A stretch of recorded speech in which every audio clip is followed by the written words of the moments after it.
Hello again, SCP Universe, and welcome to another episode of SCP Cafe. This is 2019, Week 2, Part 2.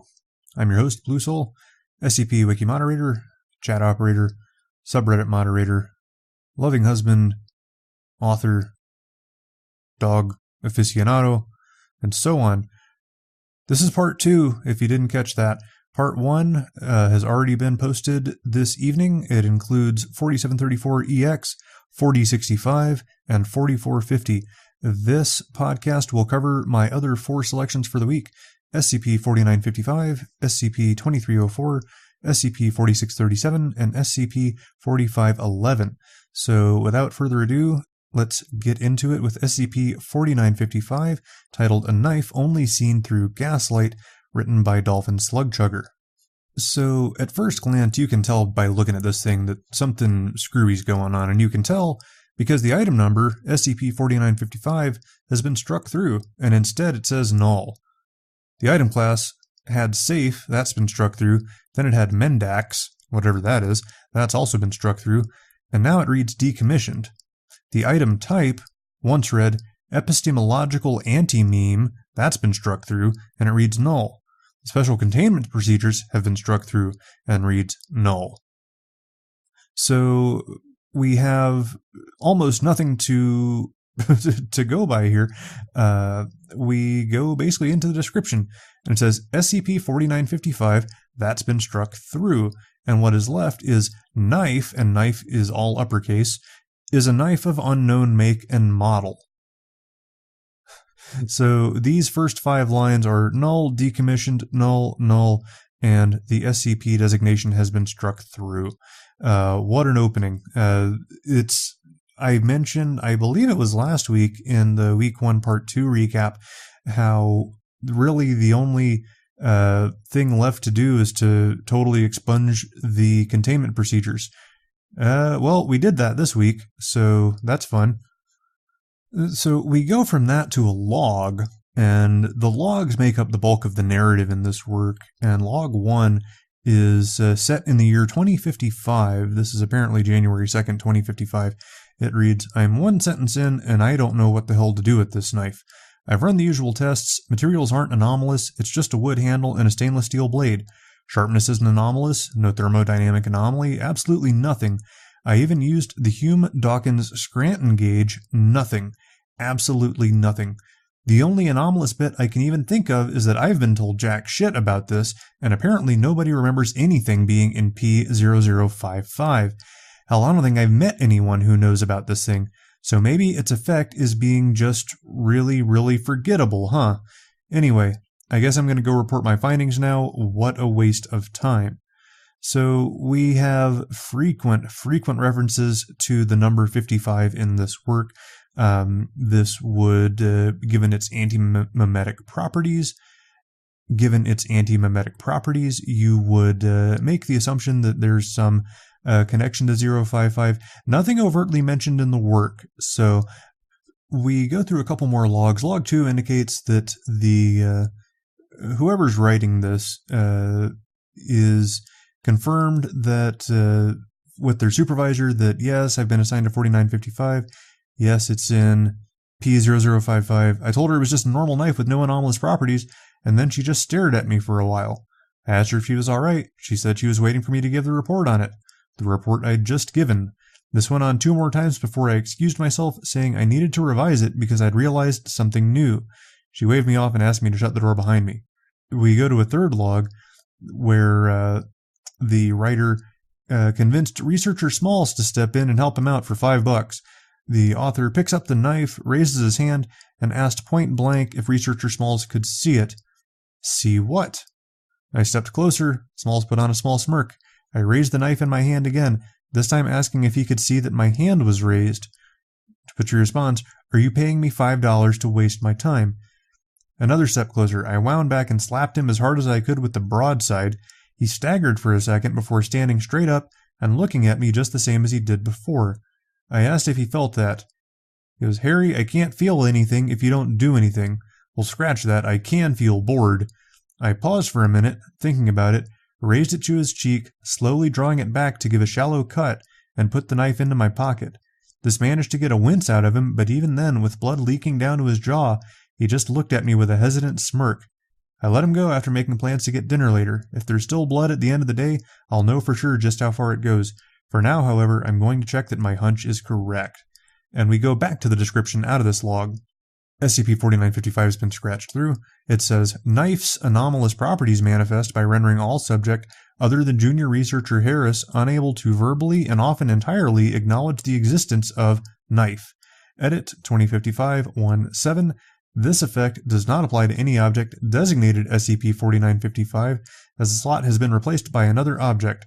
Following this, all instances of SCP-4955 in this document have been replaced with knife. That's interesting. I'm not sure yet what that buys us. If it's something to do with the antimemetic properties of it, if it is like they're saying that we just recycled a word, and that could be that we recycled the item number because it is so thoroughly antimemetic that we have basically no knowledge that we even had such a thing. So that's an interesting concept. So we have several more logs in a row here, and they basically break down that this researcher is getting more and more confused by the fact that he can't determine anything anomalous about the item, but people still don't react in any way to the knife or the effects of the knife. So we get to log 6, and this one's really interesting to me. It said, my supervisor has continuously pressed me for the documentation of 4955. I asked her what 4955, and she really didn't like that. She didn't like that one bit. She said to stop fucking around and do my job. So I took the paper she gave me the job on, I took the knife, and I cut it to ribbons in front of her. I asked again. She stared at me for a moment. She brought her hand up to her mouth, and she started laughing. What 4955 indeed? We don't have a 4955. Say, you aren't working on anything, are you? I could use someone on 3390.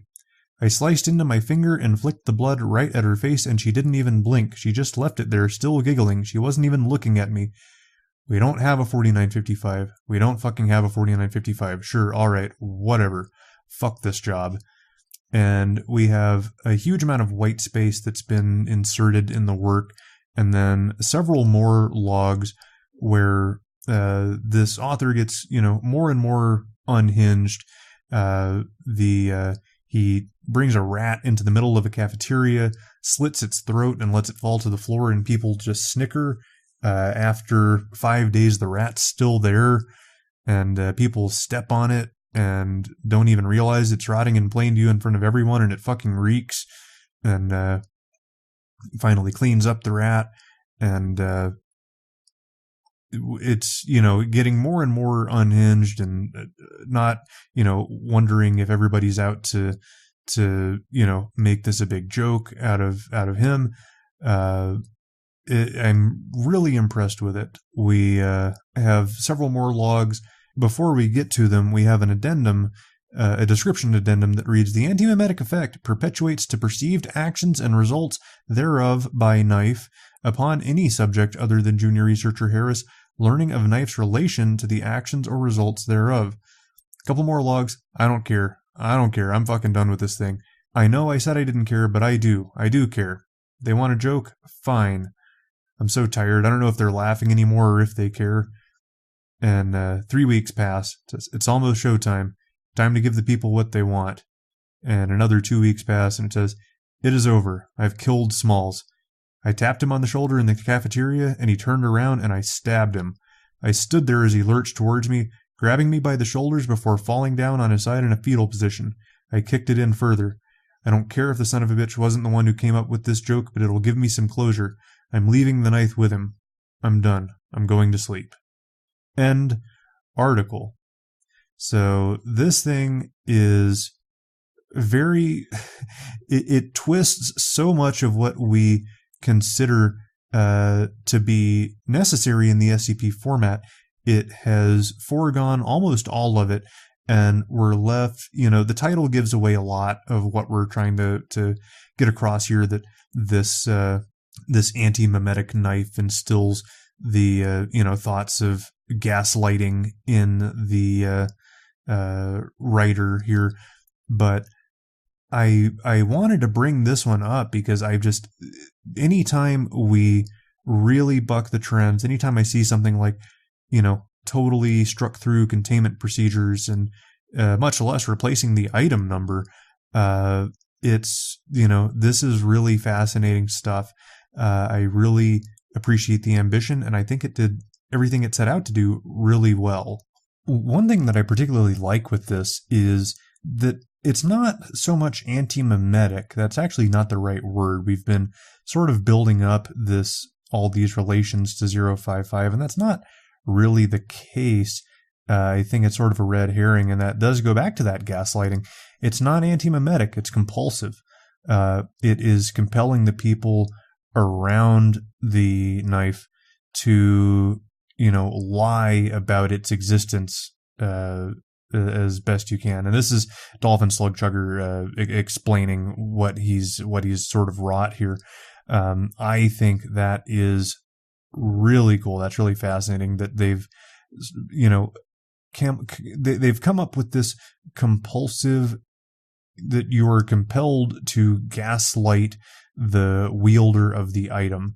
Not something I don't think I would have ever thought of, and not something I don't think I've ever seen before. So this was really highly rated for the week. This is currently almost at plus 70. It's at plus 69 right now. And did I vote on it? There we go. Plus 70. Very well done for being such a dramatic shifting of the format. This did a great job. Moving on, we have SCP-2304 titled Like This Image to Die Instantly, and it was written by Rounderhouse.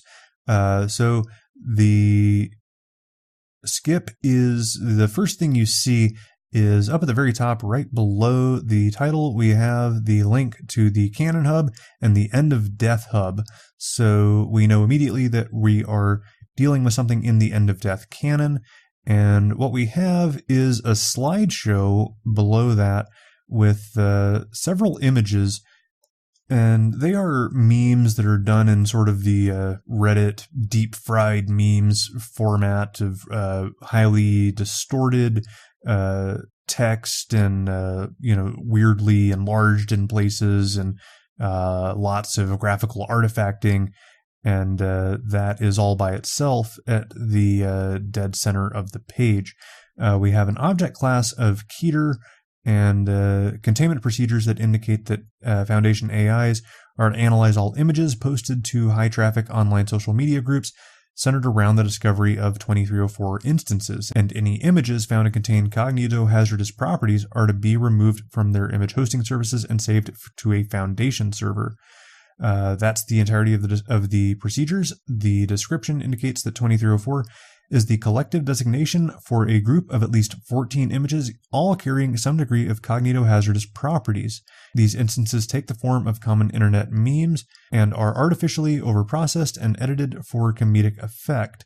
All SCP-2304 instances carry the ability to cause spontaneous muscle cell growth upon viewing, often resulting in death, which has been struck out and replaced with the constriction of air passages and consequent medical issues. Updated 2020-0912, which is a link to SCP-3984. 3984 being the work that sort of spearheads the entire End of Death canon. So we then have a discovery log that indicates that at first the memes in question first came to the Foundation's attention in 2019 after a series of suspicious deaths from constricted airways. It was initially classified as an unknown vector, but following the End of Death scenario, Omega K, several surviving victims were located and interviewed to discover the source of the anomaly. Victim revealed to the Foundation personnel that they had acquired the instance from an internet relay chat room, and we have a redacted channel name, under the handle Oxygenesis, and Agent Smith was chosen to attempt to infiltrate this community under the handle Pebbletooth. And what we have after this is a long set of generated IRC logs, and this was probably what sealed the deal for me, because we have This has got sort of a combination of the sort of chat you would see in Site 19 and then just general sort of IRC chatter that I'm used to seeing. One of the things that kind of made me laugh is a user on here named Fast and Jammin', and that is a quite obvious nod to our longtime staff member, Quick and Groovin'. Really gave me a chuckle. But there's quite a number of these logs. They lay out most of the narrative and does a good job of building recognizable characters among these groups, both with a combination of setting different writing styles among them and giving them different colors in the chat logs, and really well done and drives the narrative for the work. The gist of it is that people are occasionally posting these anartist memes, and unfortunately, everybody is desperately looking for a way to die, and that is most of the overwhelming narrative behind the end of death canon. And so they are trying to, find more of these things that might help them or let them die. And they're responding with things like, well, I think that one gave me a tiny headache, not much, if anything. And the logs go on, and the Foundation gets everything that they need from the channel and apprehend this one of these users and brings them to a Foundation site for interrogation. He asks for a lawyer. We tell him tough shit and ask him where he acquired these images, and he explains that that particular channel isn't the biggest source for these memes, not by a long shot. Lays out 3 other ones, and we ask, why would you willingly expose yourself to harmful mind-affecting phenomena? And he replies, I guess it's the same reason people drink or do drugs. So an addiction, well, no, not entirely. There's definitely an aspect of it, but I think it's more the feeling you get when you're driving along the highway and have the urge to swerve into the oncoming lane. And our agent says, I'm not familiar with it. The guy says, fucking, no, you do, because if you don't, I'm just fucked, and I'm not willing to believe that. And said, yeah, it's so much easier to end things than to deal with shit. And the agent says, well, we don't get to make that choice. And our user replies, that's the fucking thing. I actually can do it. I can open the damn link, and if, for some fucking reason, it actually kills me, my last thoughts won't be about how many other people I hurt. End log, end article. So this is, I want to point out, I'm glossing over the meat of the narrative that makes this worth a read. Given the constraint of the format, and I'm not a voice actor, I've never pretended to be, I'm not giving all 6 or 7 of these users voices, and much less trying to read through all this. So suffice it to say, I'm giving you a high-level overview. You will want to read this if you have any interest in the End of Death canon. It is one of my favorite concepts on the site. So this was something I was kind of naturally going to gravitate towards anyway, but it's presented in a really cool format. The chat logs are a nice mix of entertaining but still driving a sort of a plot, and there's images inserted, and one of those would be one of our users, Rock Teeth Moth Eyes. Just lots of nice little sort of in-jokes here. And all in all, really did enjoy this, and I'm not alone. This is at plus 87 right now, which ties it for high skip of the week with our explained skip from the week, 4734 EX. So very much worth your time. Really enjoyed it. Easy +1 from me. Moving on, we have SCP-4637. This is titled Resource Allocation and was written by 440 Hertz. Now, 440 Hertz, this is their second work, and I just want to say the tone on this, they've absolutely nailed. This is I would point to it as a textbook case of the tone that I would like to see, represented, and I'd like to see more of on the site. A good blend of thoroughly professional will get into the scientific weeds enough that if you are willing to do some searching and figure out what the hell they're talking about, it will benefit your reading of it. If not, you can get by with context clues. There is an image about halfway, most of the way down the page on the right hand side, which what looks like a 5-gallon jug, and it reads, currently contain instances of SCP-4637.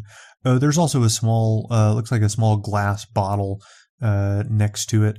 The other thing that I note is there's a little Foundation logo and some coins next to it, and that's below the special containment procedures. So the procedures indicate that any retrieved instance of 4637 is to be kept in a refrigerated containment vault at Site 77 in its original vessel, and research staff may request access.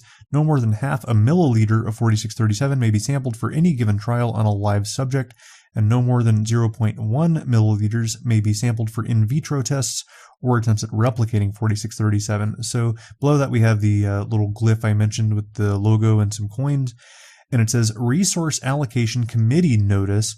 All currently ongoing clinical trials dedicated to SCP-4637 itself are scheduled to be discontinued due to insufficient prospects of exploitable results and ethical concerns. Any new request for samples must be addressed to Dr. Malbrail and duly justified as essential to a research program related to Euclid or Keter class threats. So this is an interesting introduction into procedures. I haven't seen this before, where we're basically saying that we're not seeing enough juice for the squeeze with the work that we've put into 4637. So we're halting all further research unless we can justify something new as really essential to containing something much more significant. So into our description, 4637 is described as an aqueous solution of glucose and lysergic acid diethylamide, better known as LSD, in which microparticles are in suspension. The particles are composed of several nested phospholipid bilayers housing unidentified proteins analogous to prions. Very deep into the science, but it doesn't really matter if you don't know it. They're particles. We've got glucose and LSD in which microparticles are in suspension. It's probably all you need to get out of it to continue on with the work. The gimmick here is introduced in the next paragraph, and it reads that 4637 can induce a highly anomalous permanent shift in cerebral activity dubbed dual consciousness. Its potential benefits to specialized personnel dealing with psychological hazards are under study, and then we have a note that says pending discontinuation. And this is in blue in the same sort of color as that Resource Allocation Committee notice. We have an origin log, which honestly isn't terribly relevant to the rest of the work. And we have properties of the item and I'm just going to give you the Cliff Notes version of this, that essentially this liquid triggers an LSD trip, and that behaves as you would normally expect. But after a period of about a month, they'll show a very brief intense relapse, and then will abruptly have a shift in behavior, and this is the introduction of the dual consciousness. And this is manifests in a person in that they feel as though there are two separate consciousnesses within the body, and one of them is sort of controlling the body, and the other is shunted into merely being an observer. And this is very uncomfortable for the shunted personality. And we basically have the convention of calling one consciousness alpha and one consciousness beta. And these relapses can occur cyclically. Sometimes it happens in hours, sometimes it happens in years. And in a particular, some cases can be sort of the time passes and the shunted awareness isn't really aware of it, and sometimes they're fully clear of mind, and they they differentiate these as being dreamlike versus lucid perception. That honestly doesn't do a ton for the work as we go on. We note some changes in activity in certain areas of the brain, and a potential connection with the amount of androgen in the body. And one particular subject that has experienced both lucid and dreamlike episodes, and the value of that can't be overstated, as it would enable crucial applications, and we have pending discontinuation again. But it would enable crucial applications to the apprehension of some cognitohazards by human workers and to the management of classified information. We have several addenda that mention if you want info about this, go here. If you want this, go here, go here. We have several interview logs, and they are with the same physical person, but each of their personalities. And there's a lot of dialogue in here. This is actually pretty well done. And that's sometimes when somebody's really good at introducing all of the scientific jargon, the dialogue comes out really strange or really flat.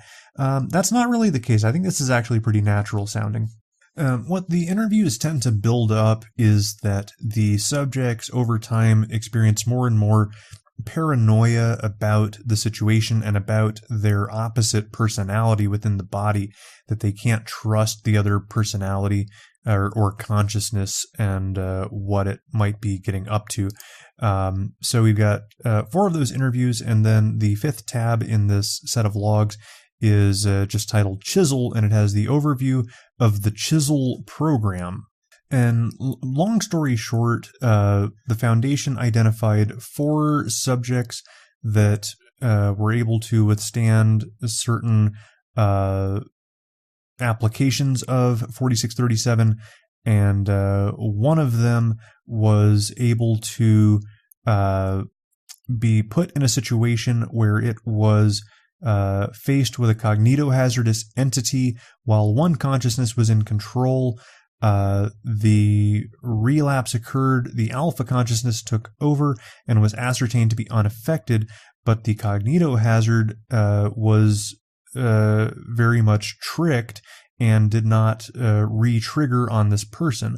So we have the Foundation benefiting from this project, because by doing this, they can more effectively contain cognitohazards, and that was alluded to further up in the work. Now, here's the catch. We have future work, and it reads, section expunged. All planned research towards the use of 4637 by the Foundation personnel is in the process of being discontinued. And then at the bottom of this log, it reads, Resource Allocation Committee Notice. Dual consciousness subjects have been found by several research teams to be invaluable as ideal pairs of experimental replicates. Such assets can greatly advance research programs about the long-term psychological impact of some anomalies and procedures, such as the 110ME program. Giving up your experimental custody over a subject may qualify you for special benefits. Contact Dr. Malbriel for more information. End article. This gets into one of my very favorite pieces of unexplored Foundation universe, Foundation lore, and that is Foundation ethics.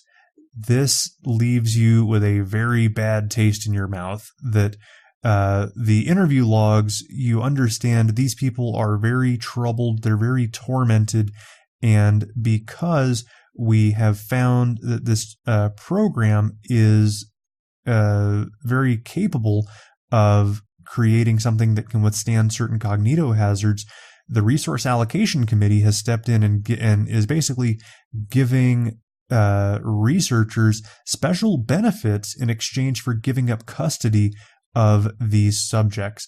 That's, I think that is a beautiful distillation of the Foundation's cold, not cruel mentality.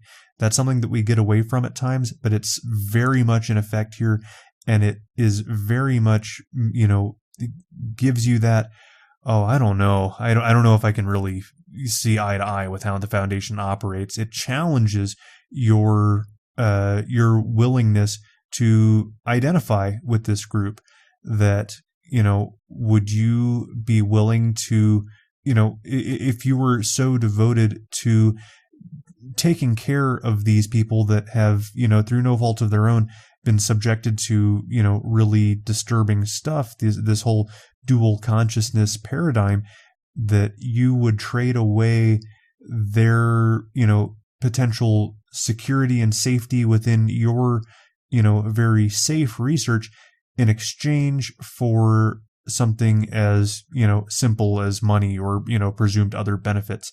And in exchange, they have to be exposed to cognitohazards and far more dangerous work. This is maybe, I want to say this is more brilliant than they know it is, but I suspect they know exactly what they're doing. This is a tremendous work and a very easy +1 for me. And I will point out, this is only a +26 right now. This is very much worth your time to read all of the interview logs. They're all really good. And I think this deserves an upvote for starting to explore more fully that area of foundation ethics. I think it is one of the ripest subjects in the whole universe to cover. Lastly, we have SCP-4511. This is titled Swine God, in all caps. And this is a co-write between Dr. Annoying Dog and Rounderhouse. First thing you see is, first thing that jumps out to me is object class pending. We jump into this with a pending object class, and I personally would like to see something a little more like when we do that particular thing, I like having something above that, something from RISA or something saying, this is provisional. Of course, I say that, my tail scuttle and invokes that exactly, that this is a provisional entry. And, perhaps the Foundation doesn't always have to have an object class, but pending is an unusual one. But the next thing I see is an image. It's a full color image of what looks like an ironworks of some sort. There's smelters and all sorts of crazy factory machinery type stuff.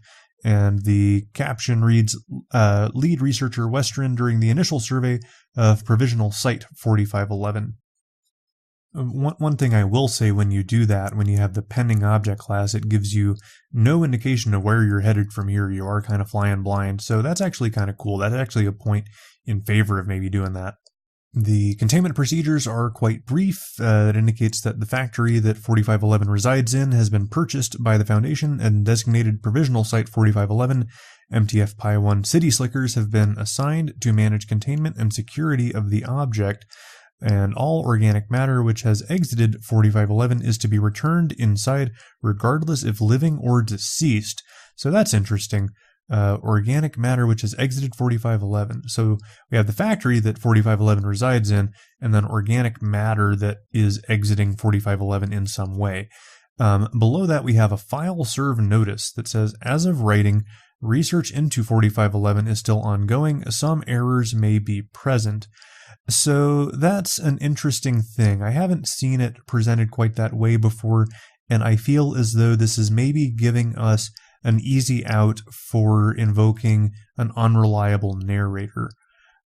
We go on into the description that indicates that 4511 is a large mechanical construct located in the basement of Danforth Meatpacking, a disused meatpacking factory in Chicago, and it externally resembles a domestic pig measuring approximately 15 meters by 25 meters by 20 meters at its widest points, and is constructed of iron, which has become heavily oxidized following several years of improper maintenance.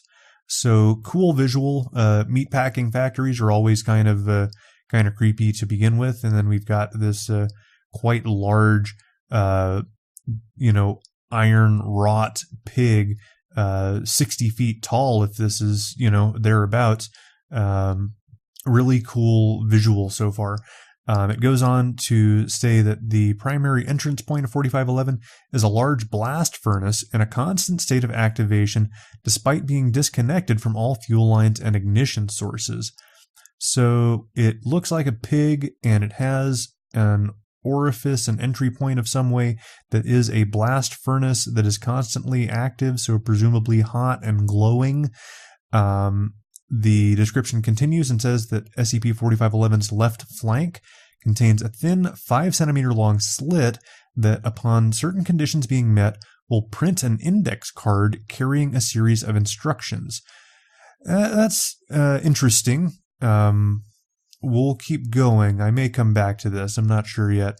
We have a brief recovery report that is fairly standard.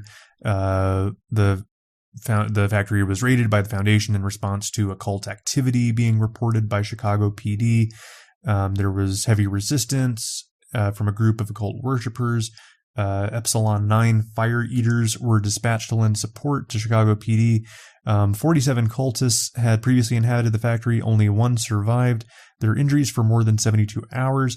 And while the individual was treated for their injuries, we began studying 4511, and the following card was discovered left within 4511. It reads, current demand, and there's a line, and it says, a flock of my own, satisfied.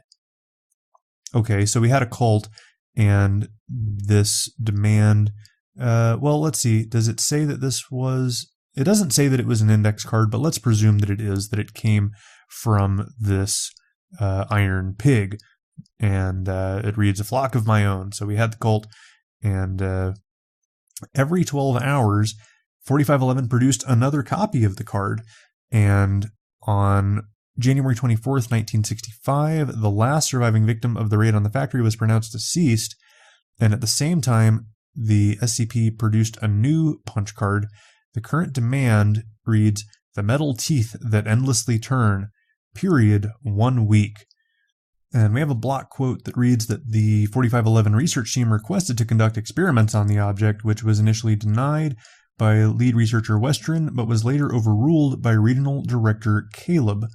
So we go from there into a series of 10 test logs, and they start with demanding the metal of this suffocating prison, and 57 pieces of scrap iron were scavenged from the site, and gears were thrown into the skip individually, and you could hear metal crunching, and after that 3 hours passed, and all the gears in the site underwent a rapid oxidation process, rusting significantly.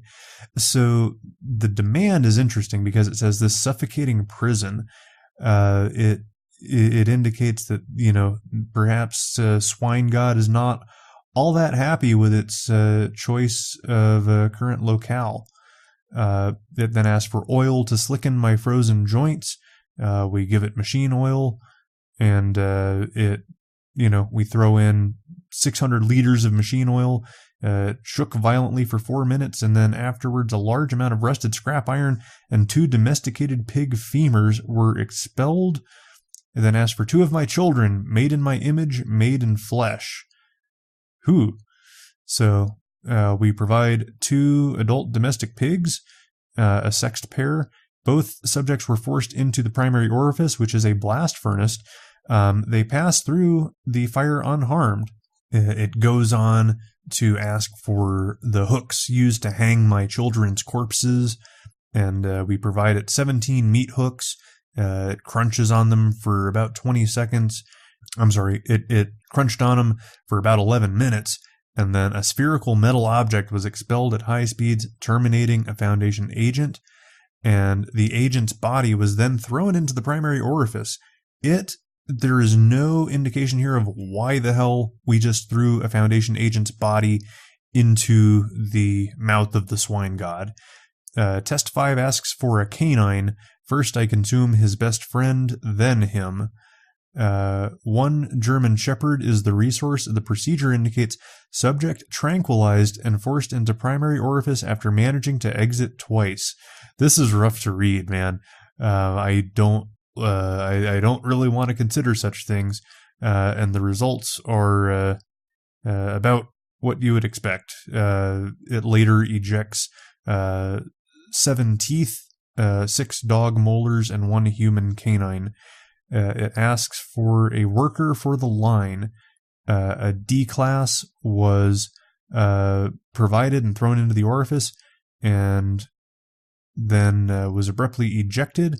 The subject was extremely disfigured, and upon dissection, he was found to be lacking several internal organs, even though it was only within the orifice for 4 seconds. It asks again for a worker for the line, and this time it was a live D-class, and the procedure indicated that due to non-compliance, the subject was forced into 4511 using an electric shock prod, and screamings heard for approximately 2 hours. 34 minutes after the test, a liquid mixture of human blood, pig urine, machine oil, and rust began leaking from various points across 4511. This persisted for 46 minutes before abruptly ceasing. The human portion of the liquid was a genetic match for lead researcher Western, who up to this point has not been involved in this thing beyond trying to deny the ability to conduct experiments on the object. We go to test 8, and this one was really controversial from what I've seen in the chats around the way. The demand was a youth to grow in the factories. The resources are redacted. The procedure indicates that due to non-compliance, the subject was forced into SCP-4511 using an electric shock prod, and the results are also redacted. I'll leave that alone. We'll keep going. We might come back to that later. Test 9 is asking for fuel for my internally burning fire. We provide 450 kilograms, that's about 1,000 pounds, of refined coal found within Provisional Site 4511, and the procedure is that coal was manually shoveled into the primary orifice by researchers Matthias and Gilroy.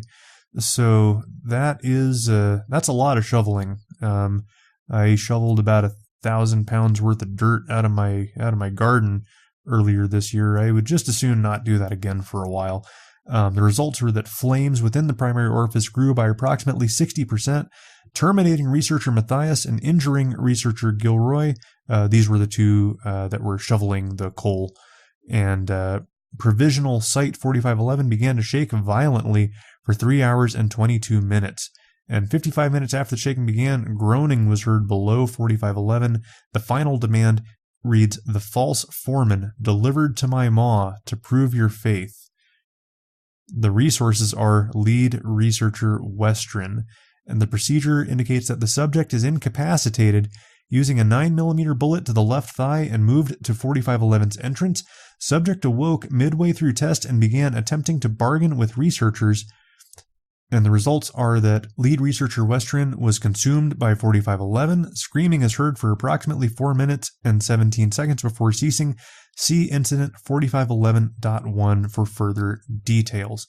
So we have done a lot in these test logs, and what's really compelling about them is that the stakes keep rising and the Foundation is getting challenged on its ethics more and more, to the point where it becomes, fairly obvious that the Swine God has totally compelled the Foundation to do its bidding. So we go to incident 4511.1, which reads that 8 hours following the receival of Test Report 10, Regional Director Caleb authorized Nine-Tailed Fox, MTF Epsilon 11, to raid Provisional Site 4511 after reports of possibly compromised site security. A transcript is attached. So we go into a video log here, and what I really like about this log is the imagery that it generates.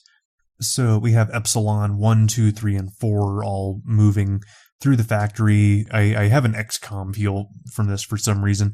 There's a point here where it says that Epsilon 3 moves to the electrical box of the elevator and attempts to pull it open. After a few seconds of pulling, he succeeds in opening the cover. The interior of the fuse box is revealed to have been sealed to the door with a layer of waxy material. Epsilon 4 says, "Is that fat?" And yes, it is fat. There is quite a bit of this where the strike team is moving through the factory, and we find that the floor of the catwalk is covered in urine and they realize they look up, and there's a fleshy growth attached to the ceiling, and a hole in it is leaking the urine.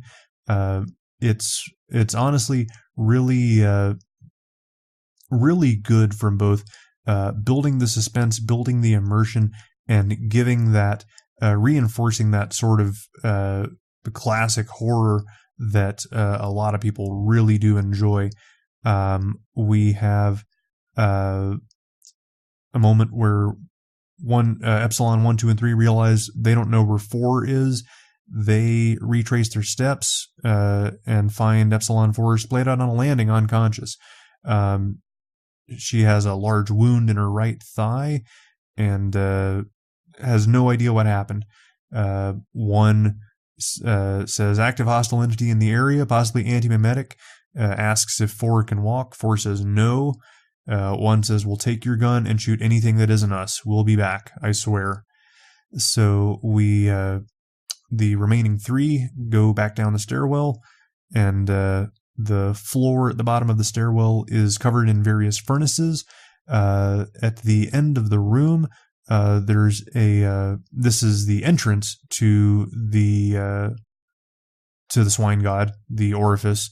There's a large pile sitting next to it, and upon closer view, the pile is comprised of several white-coated bodies, all suffering from extreme exsanguination, which is a fancy way of saying loss of blood and fluids in the body.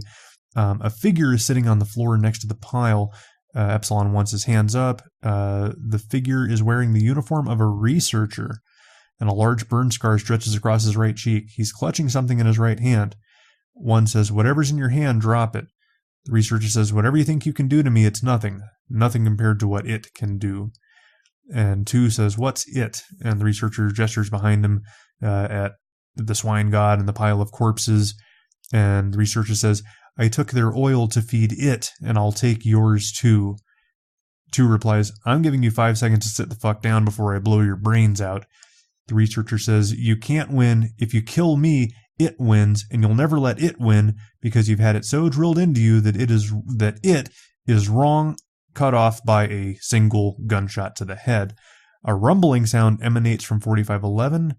Echo 3 advances and inspects what the individual was holding, a small clump of bloody flesh and a scrap of paper. 3 reads it, and it says, meat from those who seek to do in my faithful. And at that point, 3 picks up the piece of flesh and throws it into 4511, and the flames roar. 1 says, what the fuck? Why'd you do that? 3 says, I don't know. 2 says, come on, we have to go get 4. She won't last long as she is. They go back up the stairs. 4 is gone. She is unmoving. Her gun's beside her. No pulse. They get out of Dodge. And document 4511.1 is below this log, and it reads, due to unforeseen circumstances, the current containment and research team for 4511 are no longer in a position to do their duties. Until further notice, I will be removing myself from the regional director position in order to take the position of lead researcher on the 4511 project. This anomaly is more dangerous than we originally gave it credit for, and it led to the deaths of 24 people. I refuse to let that happen again. Regards, lead researcher Jacobs. Incident 4511.2 is the final addendum here, and it says that 2 hours following Incident 4511.1, 4511 produced a punch card before ceasing all activity. In-depth examination of 4511 revealed no remains of any subjects or alternative fuel sources that could have been used for the flames. The card reads, current demand, a flock of my own, satisfied. End article. Great ending. We have gone in, suppressed a cult, and found that we were no better prepared to deal with this thing than the cult was. And at the end of the day, we have essentially lost Nine-Tailed Fox to the struggle and a presumably quite talented lead researcher that are now in subservience to the swine god. Really, really good for Cliché Con. So far, this might be my pick. This might be my Cliché Con pick. Really like it. This is a really good blend of that series that, the series one in the best ways, with really good graphic logs and really sort of pushing you into uncomfortability. I don't think that's a word. Pushing you into more and more uncomfortable positions, to where challenging whether you're willing to give the Foundation any credit for what they're doing here. I don't have enough good things to say about this.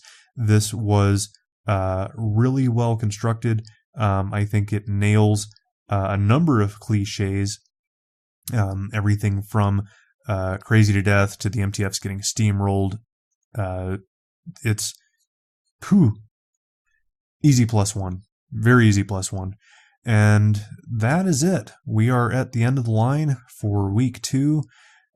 This was an outstanding week. Just to reiterate, everything that came up this week was worth your time. Even the ones that I didn't cover this time around, and only gave them a little synopsis back in the very beginning of part 1. Those were all really good. I'm simply working on a time constraint here. So hope you enjoyed. We will be back about this time next week with the week 3 recap. In the meantime, don't forget to read and write every day. And please, if you haven't already, you can follow this podcast any number of ways. From the scp.cafe website, you can subscribe via Spotify, via iTunes, YouTube, or the good old-fashioned RSS feed that'll work with any RSS-compatible reader, including podcast readers. And hope you've enjoyed. We'll see you around for week 3. Take care.